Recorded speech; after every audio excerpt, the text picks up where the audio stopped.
여러분 안녕하세요. 반갑습니다. 자, 오늘 또 보람찬 하루가 되도록 최선을 다해봅시다. 오늘은 도시개발법 문제집 120페이지 4번부터 들어가겠습니다. 4번 120페이지. 자, 도시개발법상 문제인데요. 도시개발법령상 도시개발사업조합, 이걸 약자로 도시개발조합 조합이라 하죠. 이 조합에 관한 설명으로 틀린 거 이렇게 돼 있는데 1번 이 조합을 설립하려면 도시개발구역하는 토지소유자 7명, 그 수치 꼭 기하시고 7명 이상이 정관 작성해서 지정권자에게 설립인가 신청해서 인가받아야 된다. 맞고요. 거기서 알아둘 것은 지정권자가 인가권자가 되가시고 7명 이상이 정관 작성해서 내야 된다. 숫자 알아두시고 2번 이때 설립인가를 신청하려면 도시개발구역 안에 있는 토지 소유자의 동의서를 확보해서 그걸 첨부해서 내야 되죠. 그때 2번 동의요건인데요. 설립인가 신청하려면 얼마의 동의가 필요하느냐. 그 구역의 토지 면적이 항상 먼저 나와요. 도시개발법은. 그래 면적의 3분의 2 이상에 해당하는 토지 소유자와 와자도 중요하고 그 다음에 그 구역의 토지 소유자 총수의 2분의 3을 동의를 받는다. 이거 맞습니다.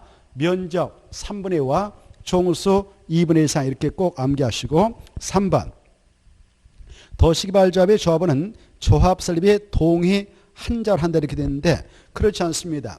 이 도시개발조합이 이렇게 도시개발구역에서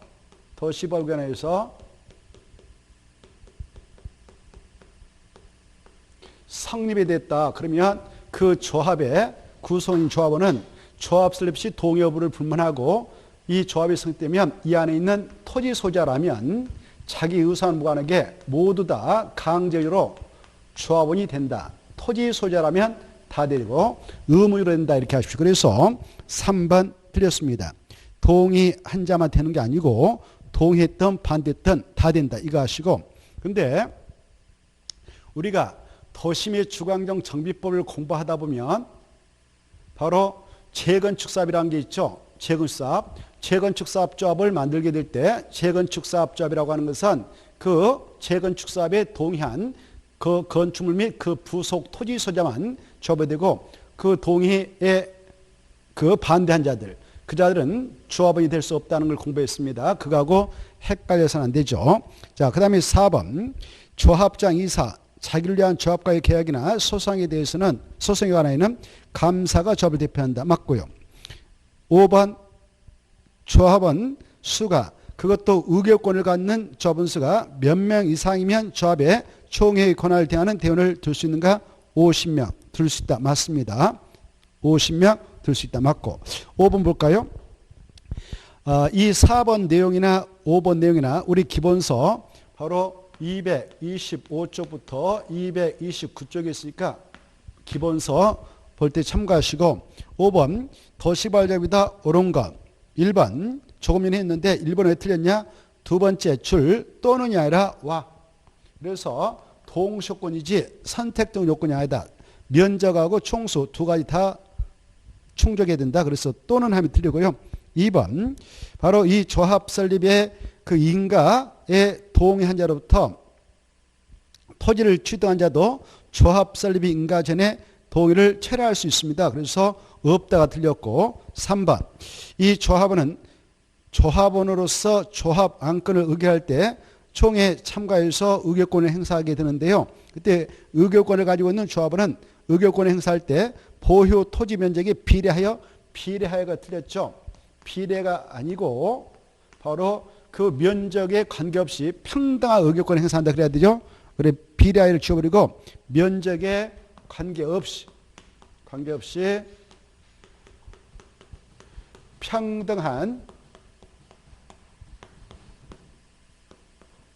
의결권을 행사한다 이렇게 해야 맞습니다. 아시겠죠? 그래서 틀렸고요. 그 다음에 4번 이 대원에는 개발계획의 변경에 관하여 바로 변경한 사항, 변경한 총회 관할 대행할 수 있다 이렇게 되어 있는데요. 이 대원이라는 조직이 총회의 권한 대행기구로서 역할을 하고 있습니다만은 조합, 총회, 대신해서 여러 가지 권한을 행사하는 기구가 대원회이긴 하나 이 대원회에서 총회에서 의결할 수 있는 모든 건을 바로 권한대행에서 다 의결할 수 있는 건 아닙니다. 바로 대원회에서 의결할 수 없는 건이 있고 그 건은 바로 오직 총회에서만 의결해서 통과를 해 나가야 되는데 그 5가지를 여러분 알고 계셔야 돼요. 이것은 총회에서만 의결할 수 있지 총회 권한대행인 대원에서는 의결할 수 없습니다. 뭐냐면은 첫째, 개발계획을 수립했다. 개발계획 수립해서 의결하고자 한다. 그럴 때는 총회에서만 의결할 수 있고 대원에서 의결할 수 없습니다. 이 수립했던 이 계획을 변경하고자 한다. 그때 경미한 사항 변경 빼고 중대한 사항 변경까지는 총회에서만 의결하게 됩니다. 그 다음에 두 번째, 바로 이 환지계획 작성해가지고 조합인 시행자가 환지계획을 작성해서 의결하고자 한다. 그럴 때도 총회에서만 의결하지 대원에서는 절대 의결할 수 없습니다. 그 다음에 세 번째, 조합임원. 조합임원이 조합장에서 감사 있지 않습니까? 이런 조합장이라든가 이사라든가 감사, 이네들 임원이라는데 이네들 뽑는다 이걸 선임을 하죠. 이 조합장이사 감사 선임이라고 하는 이 문제는 오직 총회에서만 선임할 수 있고 대원에서는 할 수 없다. 이것도 총회 정권상이다. 이걸 꼭 알아두셔야 되겠습니다. 그 다음에 이 총회에서 또 어떠한 내용을 의결해서 처리하느냐. 조합의 합병과 해산, 조합의 합병, 그리고 해산,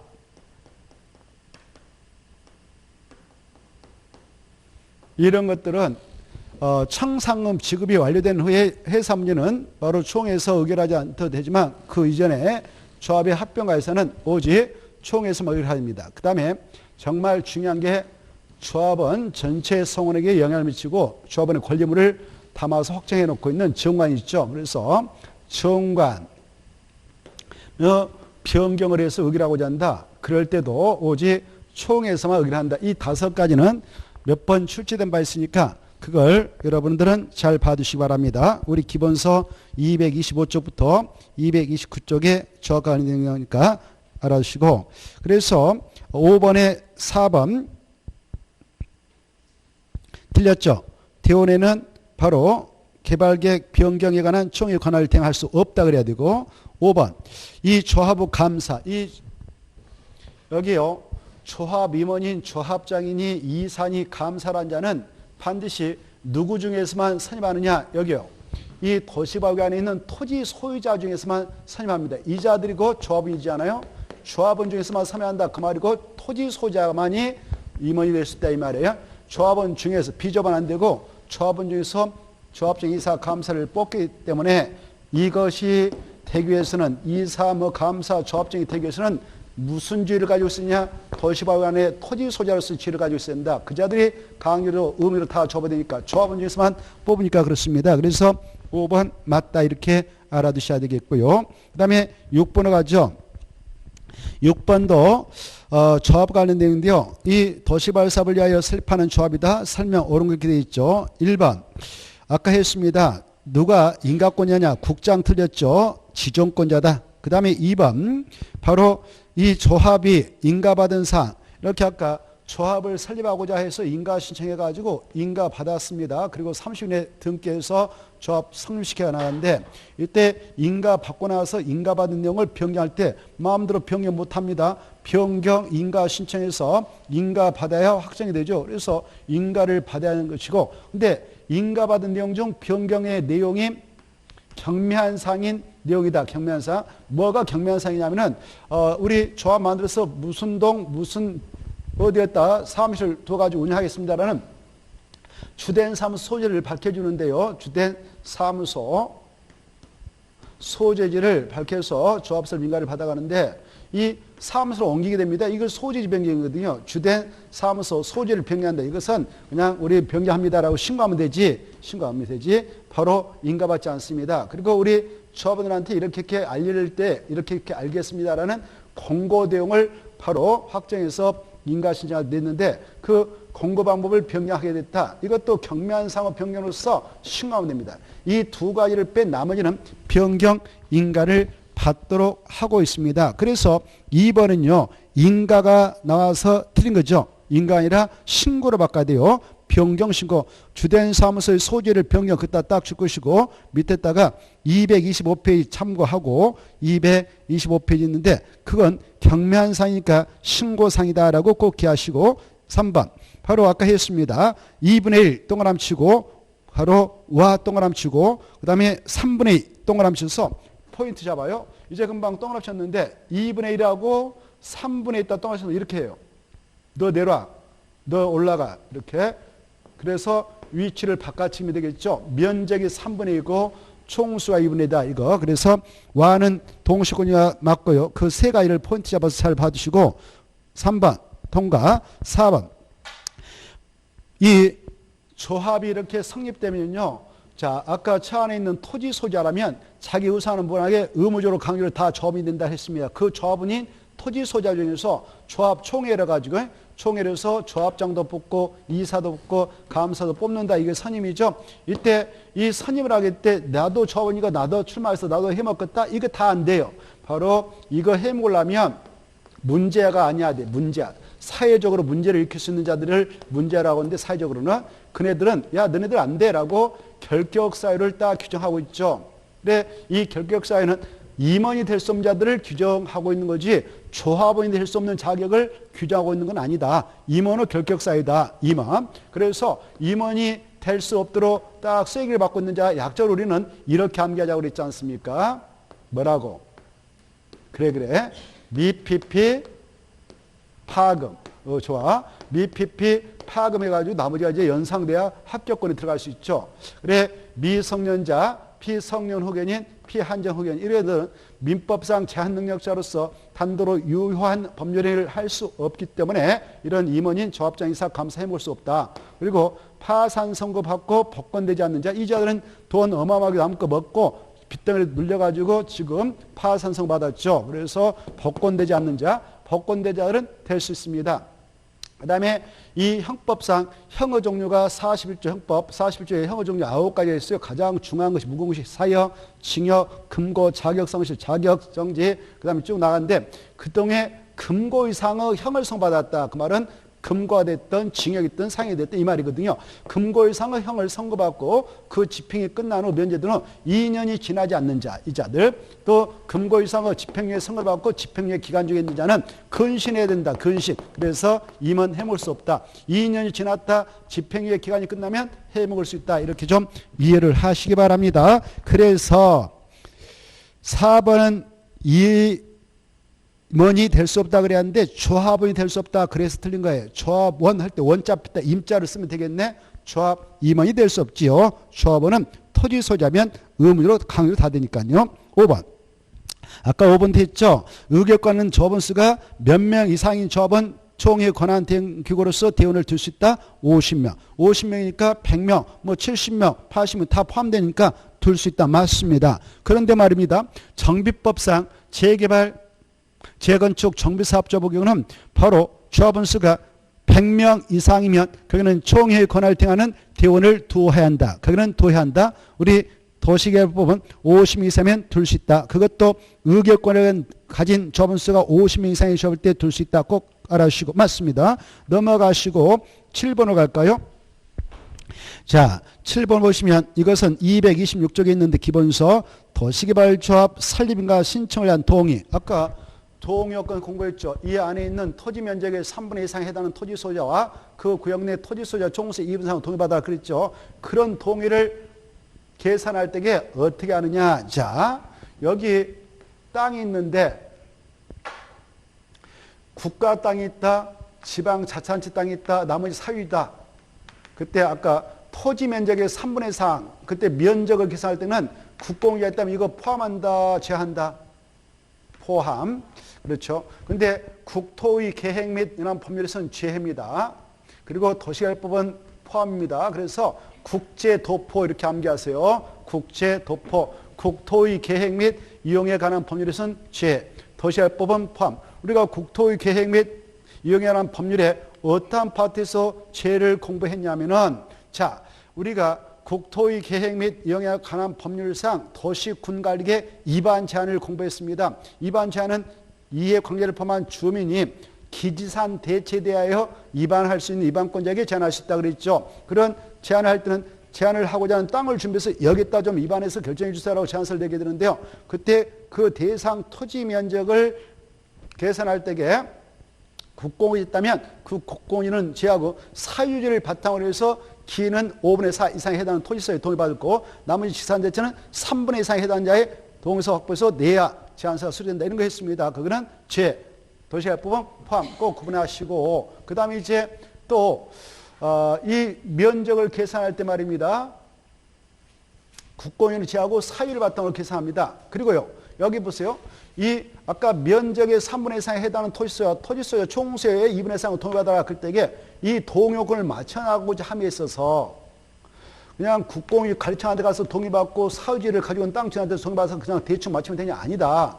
사유지를 가지고 있는 사람들 거 먼저 받고 일단 국공을 제하고 사유지를 가지고 있는 자 거 먼저 받아보고 이제 금방 그 동요권에 미달된다 그러면 그 미달을 충원시키기 위해서 나중에 국공이 가르쳐한테 가서 받으면 된다 이거 하시고 그 다음에 여기가 이 토지 소자 총수의 2분의 3을 동의받아 그러는데 땅은 한 필조 소자가 한 명이면 한 명 하면 끝나죠. 근데 이 땅은 한 필지인데 공유로 되어 있습니다.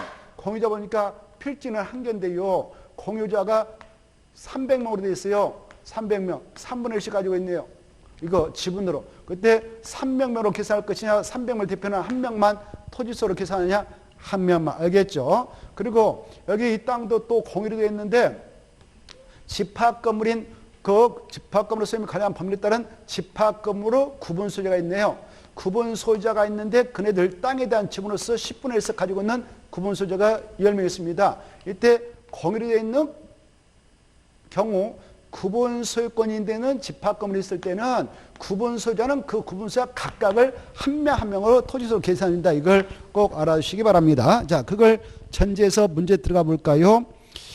7번 동의 틀린 건데 1번 맞고 아까 했으니까 면적 3분의 2와 종수 2분의 4 맞고 2번 동의자 수 산정마무리에서 토지 소유권을 공유하는 자가 집합금으로 소임이 관련 법률에 따른 구분 소유자인 경우는 그들 각각을 토지 소유자 한 명 한 명으로 봐준다 맞고요.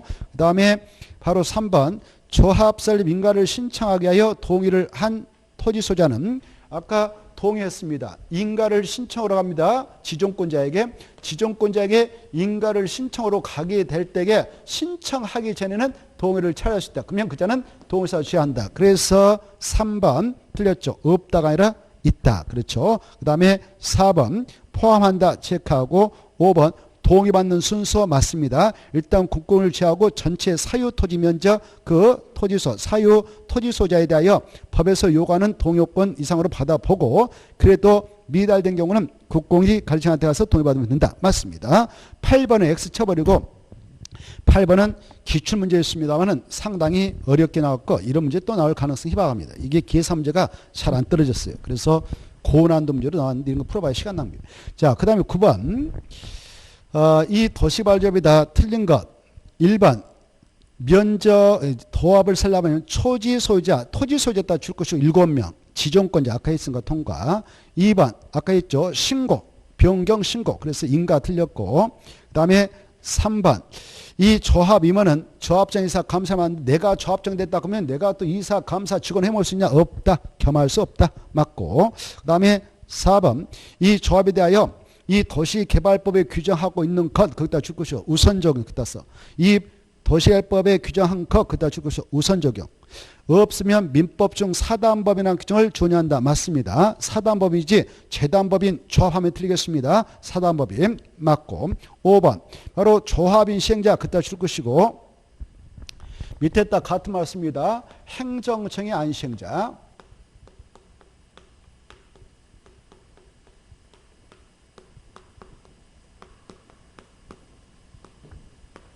같은 말에 행정층이 아닌 시행자나 조합인 시행자나 같아. 그래서 조합인 시행자가 행정층이 아닌 시행자가 내렸던 처분이 있습니다. 뭐 환침 내렸다. 그럴 때 거기에 불법할 때는 언제든지 행정심판을 제기할 수 있다. 이따 옆에다 써요. 누구에게 제기하느냐? 이따 옆에다 가로 열고 지정권자에게 가로 닫고. 근데 만약 행정층이 시행자 뭐 시정서 했다. 그에 대한 처분에 불법하지 할 때 행정심판을 제기할 수 있는데 그럴 때는 행정심판법 따라 행정심판을 제기하면 된다. 여기까지 이해해 두시기 바라고 넘어가셔서 10번 도시개발조합입니다. 조합의 임원이다. 임원하면 세 가지가 있죠. 조합장, 이사, 감사 이렇게 하시고 그런 임원에 관한 설명인데 틀린 거 1번 이사는 의결권에는 처분이 된다. 그렇습니다. 이 조합원 중에는 아까 봐보세요. 아까 여기 공유로 되어 있어. 땅은 한 표지인데 아까 공유자가 300명 있었다. 그러면 300명도 3분의 1씩 땅을 가지고 소유자니까 당연히 토지소유니까 조합원 돼요. 조합원은 되는데 조합 안건을 의결하고자 할 때 이 의결권을 다 한 명씩 다 와서 행사할 수 있냐. 그래서 300만에서 총회인데 와서 참석해서 더 반대 찬성하고 날 쳐버리냐? 아니다. 300명에 다 의결권을 준 게 아니라 300명을 대표하는 한 명에게만 의결권을 준다. 알겠죠? 공유자를 대표하는 한 명에만 의결권을 준다. 그러면 여기 300명 중 299명은 의결권을 가지고 있지 않는 조합원. 의결권을 가지고 있는 사람은 한 명. 이렇게 되는 거죠. 이걸 정확히 이해하셔서. 자, 그래서 1번. 이때 이렇게 공유자로 된 자는 의결권을 가지고 있는 조합원이 있고 의결권이 없는 조합원도 있어. 그때 임원 뽑을 때는 의결권을 갖는 조합원만 임원으로 바로 출마해서 될 수가 있는 것이다. 이 말이에요. 그래서 이사는, 감사는, 조합장은 의결권을 갖는 조합원이다. 맞습니다. 1번이요. 이사 위에다가 조합장도 쓰고 밑에다 조그만한 감사도 써버려. 그래서 세 가지 똑같아.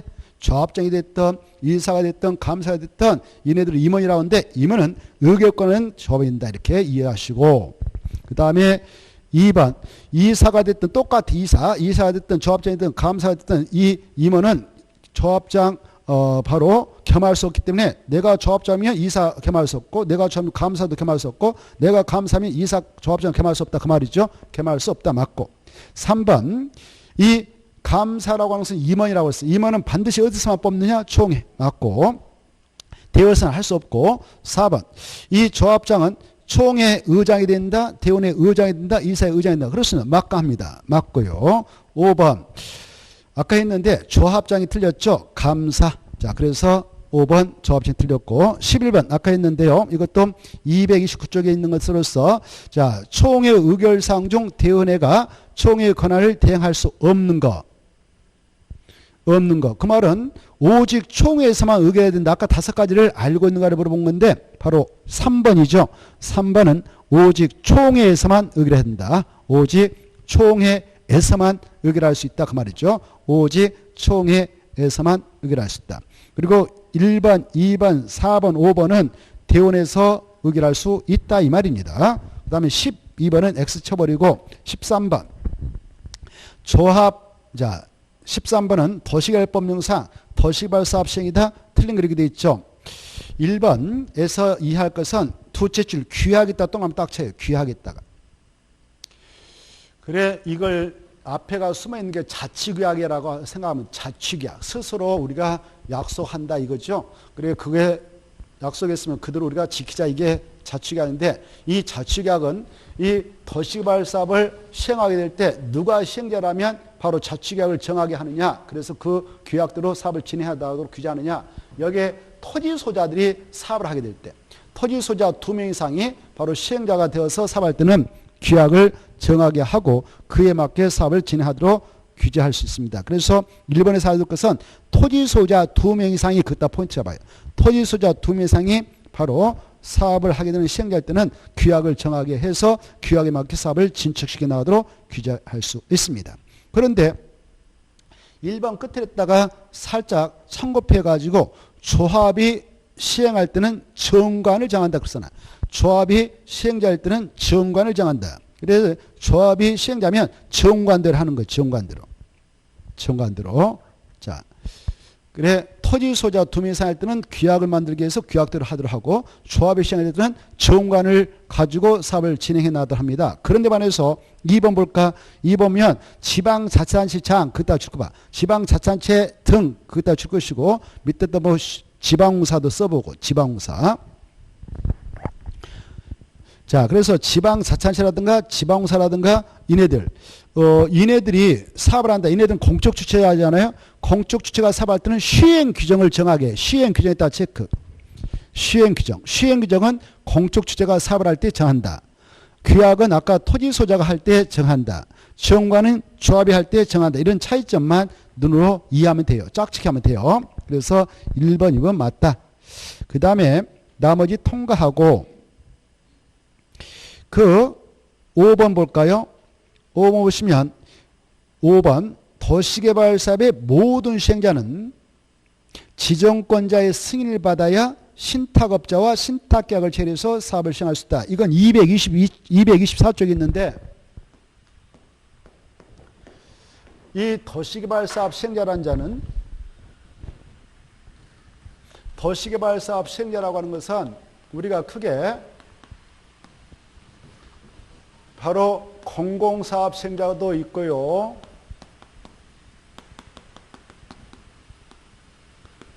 민간사업 시행자도 있고 뭐 공동출자범도 있는데 공공사업 시행자라고 하는 것은 약적으로 우리는 이렇게 했어요. 구, 치, 청, 공. 그래 국지전공이 뭐냐? 그러면 국가, 지방자치단체, 그 다음에 정보출연기관. 정보출연기관은 두 가지가 떠올라야 되죠. 바로 한국철도 시설공단. 이 한국철도시설공단은 도시개발사업 시행자가 되게 될 때 여기저기 가서 사업하는 게 아니고 오직 이 친구는 역세권 개발할 때만 사업 시행자로 지정받아 들어갈 수 있고, 그 다음에 바로 정보출연기관으로서 여기가 욕지요. 여기가 제주특별자치도다. 제주특별자치도에서 바로 사업할 때, 도시발 사업할 때 지정을 해서 보내고자 만들어서 운영하고 있는 것이 제주 국제 자유도시 개발센터죠. 자, 이 제주 국제 자유도시 개발센터는 정부에서 만든 기관이요. 대한민국 정부에서 제주특별자치도를 대상으로 해서 어느 지역을 개발한다. 그때만 이 친구는 여기서 시행령으로 지정할 수 있다. 이것도 알아주셔야 돼요. 6주로는 못 올라옵니다. 자, 그리고 공공기관 하면 6명이 떠올라야 돼요. 그래야 도시개발법을 공부했다 볼 수 있습니다. 공공기관, 대통령 정하는 공공기관은 약조 뭐라고 합니까? 이거? 토, 수, 농, 관, 철, 매. 이게 떠올라야 공부가 됐다 볼 수 있죠. 지금까지 한국토지통사, 한국수정사, 한국농어촌공사, 그 다음에 한국관광공사, 한국철도공사, 매입공공기관, 그 다음에 지방공사. 이렇게 있죠. 이네들 있고 민간사업 시행자가 바로 뭐 도시발구에 안에 있는 토지 소유자, 그들이 도시발을 하기 위해서 만든 도시발자 뭐 등등등 있습니다. 이때 여기 지정권자가요. 도시발구를 이렇게 지정했던 지정권자가 국장 뭐 시도사 대도시장 있잖아요. 그네들이 야 네가 가서 사별하라고 찍어주면 지가 가서 해야 되지. 지가 하는 게 아니라 신탁업자하고 신탁계약을 쳐서 사발라고 합니다. 그때는 마음도 못하고 야 너는 지정권자한테 가서 승인받아. 승인 못 받으면 너 혼자 해라. 이렇게 하고 있어요. 그래서 모든 시행자가 틀렸습니다. 5번 모든을 주시고 민간 이렇게 써야 되죠. 모든이 아니라 민간 시행자. 그래 민간 시행자가 바로 신탁업자하고 신탁계약을 체결을 하면 반드시 지정권자한테 승인받아야 되지 승인 받지 않고는 그 업자하고 못합니다. 꼭 이해해 두시고 통과합니다.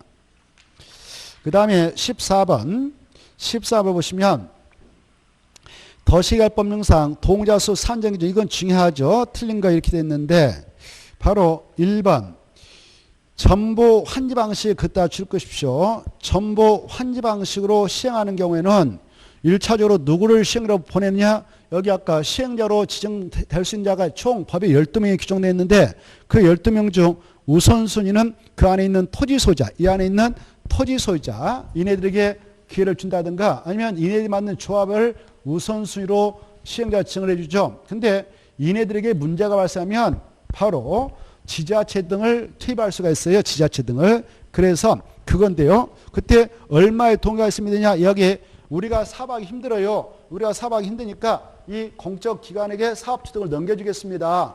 라고 하게 되면요. 넘어가요. 그때 얼마의 동의서가 필요하냐. 이때만 바로 토지 면적의 2분의 1 이상에 해당하는 토지소유와 그 토지소유자 총수의 2분의 3의 동의서 전부서 내면 그렇게 나갈 수가 있습니다. 이때만 면적이 2분의 1 나와요. 이때만. 나머지는 다 면적이 3분의 1인데 이때만 면적이 2분의 1이다. 그래서 1번 첨부 환지 방식으로 시행하는 경우로서 토지소유자 도시개발조합 대신 지방자치단체 등을 시행자로 지정하려 할 때는 바로 그 도시개발구역 안에 있는 국공이 빼고 사유를 바탕으로 해서 면적의 2분의 1 이상에 해당하는 토지소유자 및 토지소유자 총수의 2분의 1 이상이 이 지자체 등이 들어와서 사업해도 됩니다라고 동의서를 내주면 통과됩니다. 그 다음에 2번 전부 환지 방식으로 도시개발조합이 시행하려고 개발계획 수립한다. 개발계획 수립할 때에는 얼마의 동의가 필요하냐? 면적 3분의 2와 총수 2분의 1와 그 말도 놓쳐서 안 되고 그거하고 3번하고 저 4번하고 똑같죠. 2번하고 4번 동의요건 똑같죠. 2번, 4번 동의요건 똑같아요. 아까 조합설 민가 신청할 때도 면적 3분의 2와 총수 2분의 3을 동의한다 같고요. 그리고 3번 있죠. 여기요. 민간 시행자가 될 수 있는 자 중 조합은 지정 제한자가 아니니까 빼버리고 이 시행자가 될 수 있는 자 12명이 있는데 그중에 국가 지방자치단체 조합을 제한 나머지 시행자가 될 수 있는 자들이 도시개발구역 지정 제한서를 낼 수 있잖아요. 그래 우리는 국지조는 지정 제한을 못합니다 그랬어요. 국가 지자체 조합 나머지는 지정 제한서를 낼 수 있는데 여기에서 정보 출연 기관의 장인애들하고 공공기관의 장인 토선원 간첨의 장은 30만 정대 이상의 규모로 국가가 밀집반권을 가지고 도시개발구역 좀 이렇게 지정 좀 해주세요라고 제안서를 낼 때는 국가에서 운영하는 기관이가 국가를 대신하는 국장한테 제안서 내고 얘네들은 국가한테 나머지 지방공사 장이라든가 여기 민간 시행자가 될 수 있는 자들은 그 지역 지정을 여기다 제한하려고 한다. 이렇게 제한하려고 한다. 그때 그 땅이 뭐 시다 그러면 시장한테 군에 있는 땅이다 군수한테 구했으면 구청장한테 제주특별자치도면 그 도지사한테 내죠. 그래 제한서를 낼 때에 여기 이 공적 주체인애들 말고 민간 시행자가 될 수 있는 자들만 바로 이렇게 지정 제한한다 그러면 재상 토지를 3등 나눠서 면적의 3분의 2 이상에 해당하는 토지 소유자 동의서를 확보해서 제한서에다 내야 제한서가 수리되죠. 그때 총수는 필요 없습니다. 면적의 3분의 1. 이때 면적의 3분의 2 이상에 해당하는 토지 소유자 동의서 확보해가지고 제한서를 낼 때에 아까 여기다 내면 되는데 이렇게 이때 그 지정을 제한하는 땅이 이렇게 있건만 이게 A씨하고 B군에 걸쳐 있는 땅이다. 그때는 넓은 지역에 속해 있는 기관장인 군수한테 하나만 내면 된다. 제한서가 들어가면 제한자에게 며칠 내에 반영을 결정해서 알려냐? 1개월. 도들갑 편사가 있으면 몇 개월 또 연장 통보되냐? 1개월. 만약 그 제한권이 반영돼서 지정을 해 나가게 될 때 비용은 제한자와 협의해서 그 비용의 전부를 부담시킬 수 있다. 여기까지 제안해서 좀 생각났으면 좋겠네요. 그래서 3번 틀렸죠. 3번은 토지 소유자는 민간 시행자가 될 수 있는 자니까 일단 제한서 낼 때 동의서 확보해야 되죠. 그런데 얼마만 확보하면 되냐? 토지 면적의 3분의 2 이상에 해당하는 토지 소유자와 와자 이하 지워버려. 와자부터 싹 뒤에 지워버리고 와자 앞에만 남겨놓으면 되겠네. 와자부터 뒤에 싹 지워버리고 앞에 동의까지만 딱 그러면 끝나는 거죠. 알겠죠? 총수는 필요 없으니까. 그 다음에 4번 맞고 5번 자 여기 수용 방식을 적용하는 사업장일 때에 이네들 시행자가 됐다. 조합은 도시개발구역 전부를 환지 방식으로 시행해 나가게 되는 사업자일 때만 시행자 칭호받으니까 조합은 수용 방식 때는 절대 시행자가 될 수 없다라고 전제하고 이제 나머지 하는 시행자 지정을 지정권자한테 받을 수가 있죠. 들어가서 사업하게 될 때에 공공사업 시행자는 이미 그 사업 시행 절차상 개발계획 등으로서 수용 사용의 대상에 드는 토지의 세부 목록고시가 있음으로써 수용권이 발동되어 있는 상태니까 이 자들은 별도의 토지 소유자의 동의 없이 바로 사용하면 됩니다. 근데 민간 시행자들도 수용할 수 있기는 한데 법에서 동의를 받아야 수용하도록 하고 있지. 너네들은 수용권을 부여받았다 하더라도 사업 대상 토지 면적의 3분의 2 이상을 소유하고 여기 나머지 땅 주인이 10명 있다면 10명 중 그 땅 주인 2분의 1 이상의 동의를 받아라.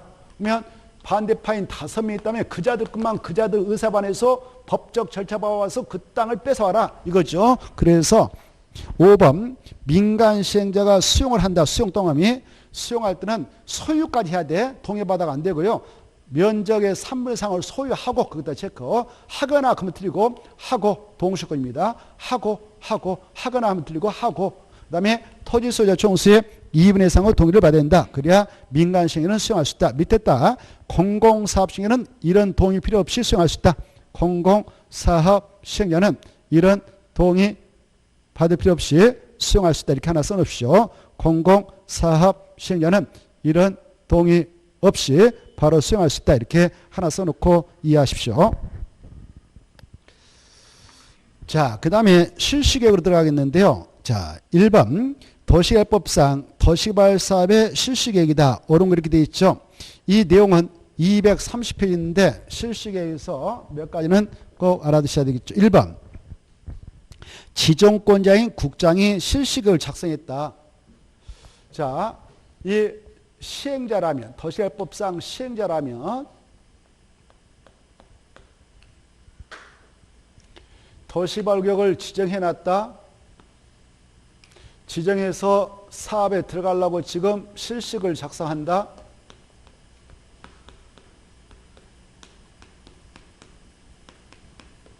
이 작성은 시행자라면 다 작성해야 돼요. 모두 다 작성해야 됩니다.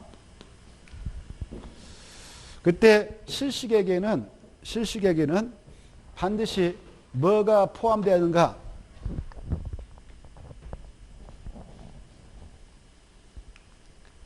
이 도시개발구역으로 지정된 장소는 국토개법상 지구단위 계획으로 결정 고시성과 간주되니까 지구단위를 꼭 만들어야 돼요. 그래서 이 실시계획을 작성할 때는 그 계획서에다 지구단위를 꼭 포함한다. 이게 어마어마하게 중요하고, 그리고 이 실시계획을 작성할 때는 이미 이 시행자를 지정해서 보냈던 이 구역의 지정권자가 여기서는 이런 사업을 하겠다라고 확정 고시한 계획이 있죠. 개발계획. 그래 이걸 고시해 놓으면 이 계획 속에는 이 안에 시행 방식도 확정되는 것이고 구역의 면적, 위치 이런 거 다 확정되고 그 다음에 바로 이 안에서 어떤 내용을 가지고 사업한다. 이런 구체적인 내용이 다 포함되는 것이 개발계획이죠. 그래서 이 개발계획도만 이 사업이 실시되는 겁니다. 이때 지정권자한테 시행자 정받던 시행자 바로 지가 들어가서 지 마음대로 사업을 실시하는 것이 아니라 지정권자가 확정 고시했던 이 계획대로 사업하겠습니다라고 실시계획을 작성하죠. 그래서 실시계획은 개발계획에 맞게 작성해야 한다. 작성할 때는 지구단위를 포함한다. 이렇게 딱 아시고 이때 이 시행자 중 자 여기 봐봐. 이 시행자는 바로 아까 여러 명이 있었죠. 그 중에 지정권자 지가 시행자가 될 수도 있어요. 누가 될 수도 있다고?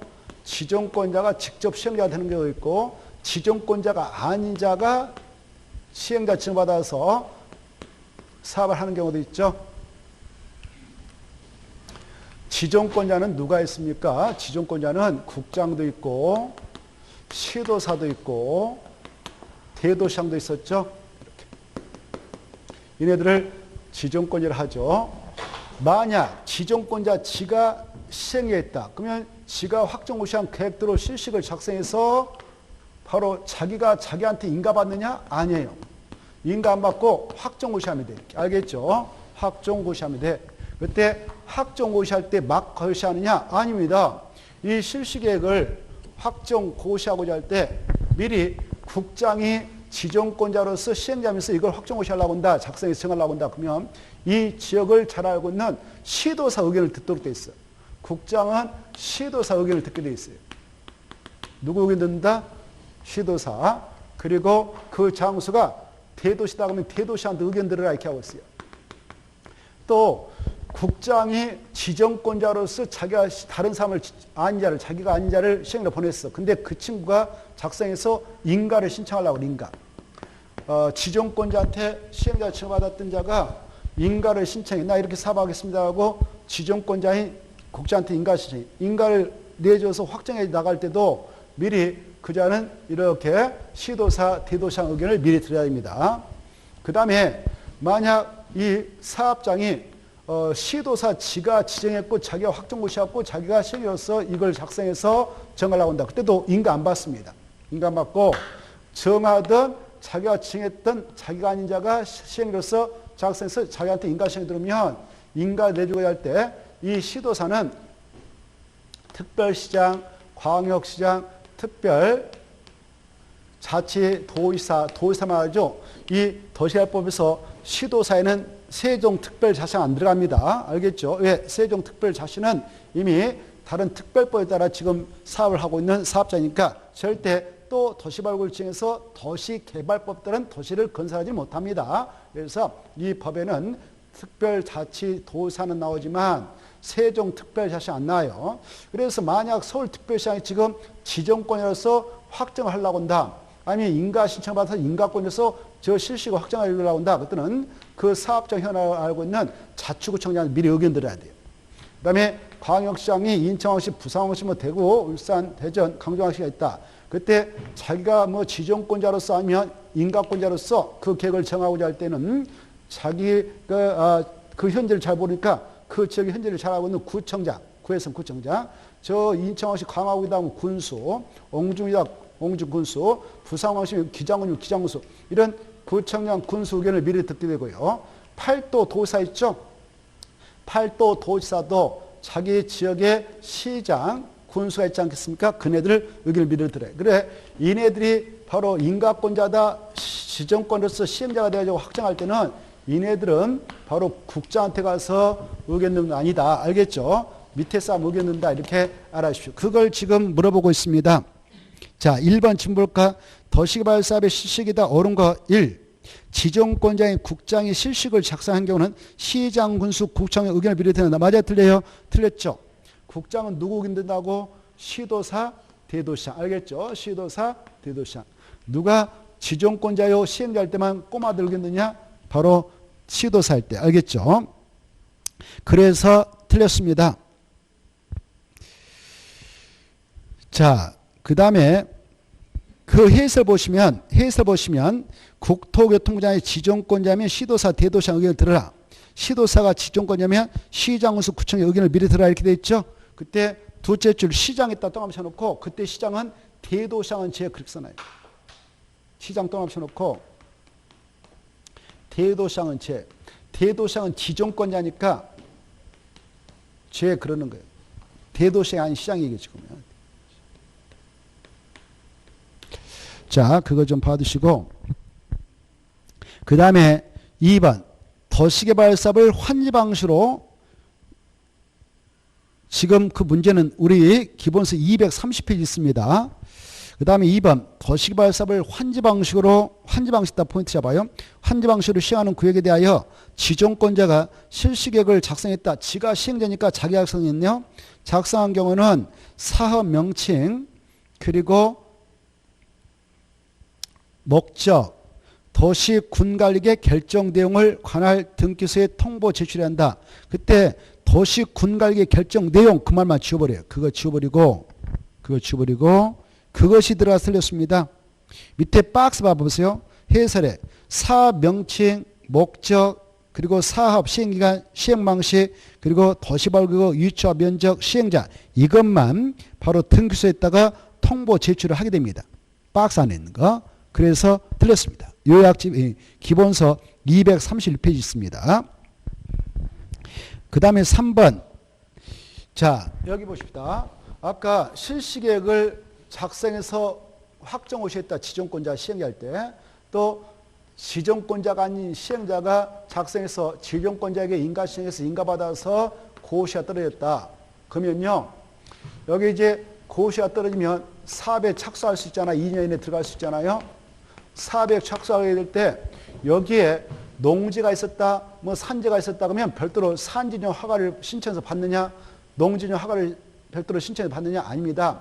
이 실식에 자격증에서 인가 신청하고 확정고시하고 할 때 미리 그런 서류를 싹 준비해서 인가 신청하고 아니면 바로 서류를 작성해서 바로 이 지정권자가 미리 관계 행정 경화라고 협의를 하죠. 협의에 농지정 협의, 산지정 협의. 그리고 여기가 도시가 건설되면 여기 공동 하수를 설치해서 같이 쓰여 있죠. 근데 그 공동 하수 시설 설치했다는 인가권자가 있단 말이에요. 그런 기관장하고 미리 협의합니다. 협의해가지고 실시에 고시가 떨어지면 그런 것들 다 받은 걸로 간주해서 사업을 쉽게 들어가도 절차의 간섭을 이렇게 주고 있죠. 그래서 3번 실식의 인가를 할 때에 지정권자가 해당 실식에 대한 하수도법에 따른 공공하수도 공사 시행의 허가에 관하여 관계 행정기관의장과 협의한 때에는 해당 허가를 받은 걸 간주합니다.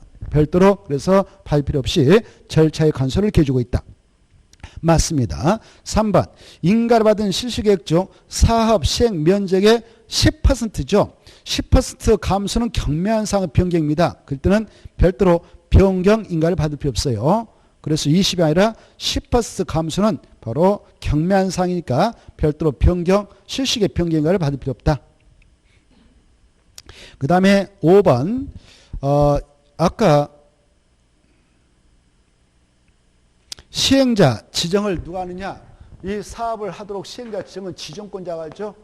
그리고 마음에 안 들면 법정 사유가 발생하면 너 꺼져 해서 변경할 수 있죠.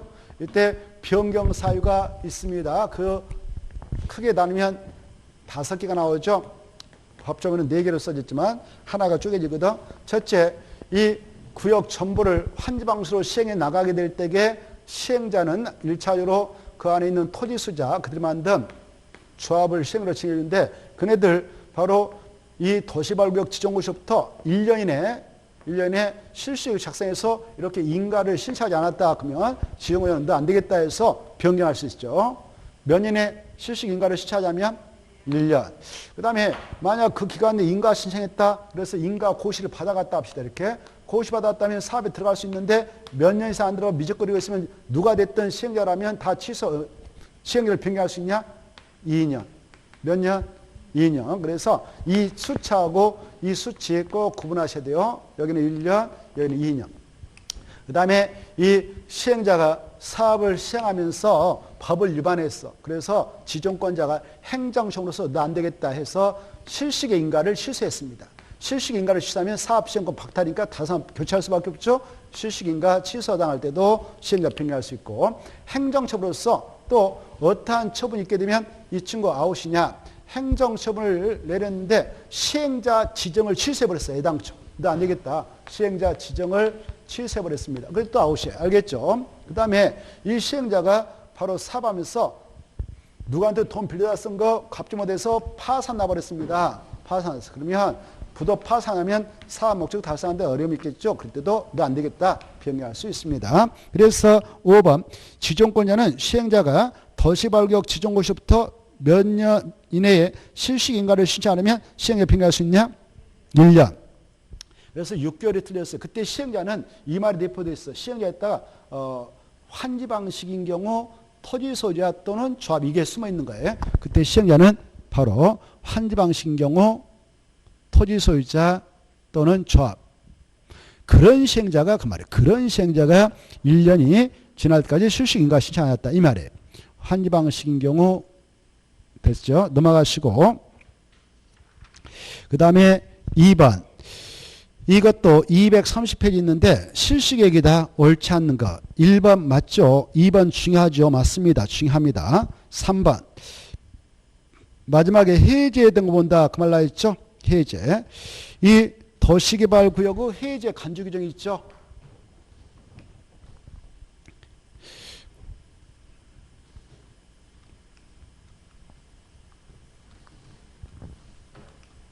이렇게 도시개발구역이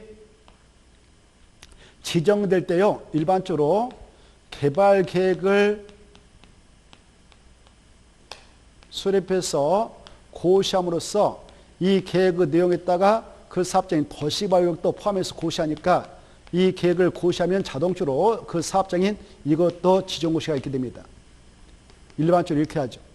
그래 이렇게 개발계획을 고시하면 그 속에다가 개발계획에 있다 이 계획에 따른 사업장 어디입니다라고 딱 그 구역의 명칭 있죠. 면적을 담아서 고시하니까 그 구역도 확정고시예요. 그리고 이 개발계획에 따른 시행자도 누가 들어서 합니다라고 지정권자의 수발해서 고시할 때에 확정해서 고시하죠.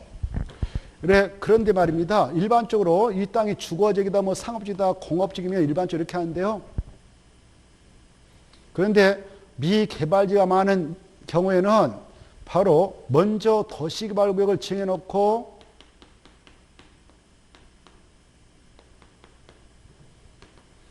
나중에 개발계획을 수립해서 사업을 진행해 나가도 되는 경우가 있었죠.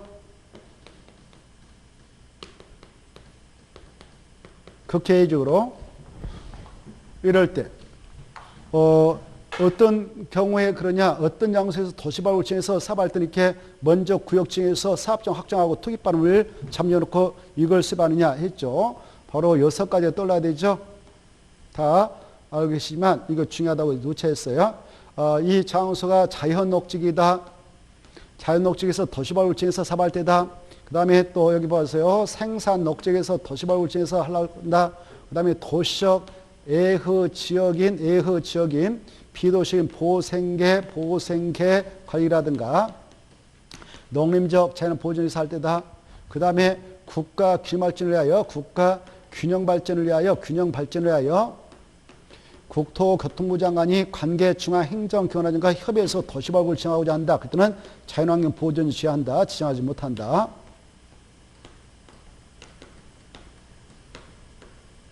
그 다음에 특히 5번째가 중요한데 이 도시발굴을 정하려고 하는데 주거적, 상업적, 공업적 면적이 전체 면적 대비 얼마 이하 포함하여 도시발굴 지정에 나가게 될 때도 먼저 구역 지정하고 나중에 개발 수립할 수 있는가? 얼마? 100분의 30이야. 알겠죠? 주상공 면적이 도시발굴 전체 면적 대비 100분의 30이야. 100분의 30이야. 꼭 알았어요. 100분의 30이야 포함해서 도시발굴 지정할 때도 먼저 구역 지정하고 나중에 개발 수립할 수 있다. 그 다음에 이렇게 개발계획을 공모하고자 할 때 먼저 구역을 정해놓고 개발계획을 공모해서 좋은 안이 들으면 음모적 들으면 그걸 가지고 사업을 하고 싶다. 그때도 먼저 구역을 정할 수 있죠. 그리고 나중에 개발 수립할 수 있죠. 이거 아셔야 돼. 자 이렇게 이제 이 경우는 도시발굴 정고시했다 그러면 여기서는 행위장이 가져버리죠. 7가지 개발이 못하죠. 이런 장소니까 시행자가 빨리빨리 사업을 진척시켜야 되죠. 이 구역 지정고시했다면 몇 년에 시행으로서 이 개발에 맞게 사업을 하기 위한 실시계획 작성해서 인가 시행하냐. 실시계획 인가 신청 몇 년에 하든가 3년에 해야 돼요. 만약 3년에 지정권자한테 실시계획 인가 신청하자면 3년이 된 날 다음 날에 이 구역은 자동적으로 해제문다 이거 하셔야 돼. 알겠죠? 자, 그래 3년에 신청해라. 만약 안 했다 그러면 3년이 되는 날 다음 날에 이 구역은 자동적으로 해제가 된 걸로 간주된다.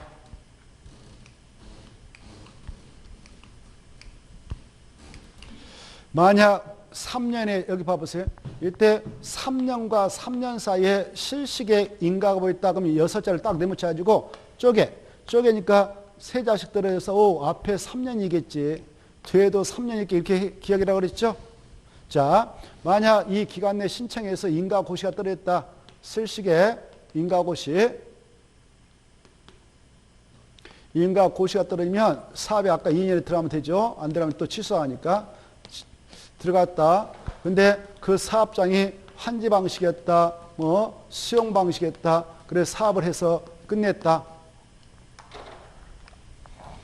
끝냈다면 수용 방식들은 공사 끝내면 지정권자한테 중검사 없고 공사하려 공고하죠. 공사하려 공고가 있으면은 이제 조성된 토지를 바로 실시계에서 정한 대로 공급해서 팔아먹죠.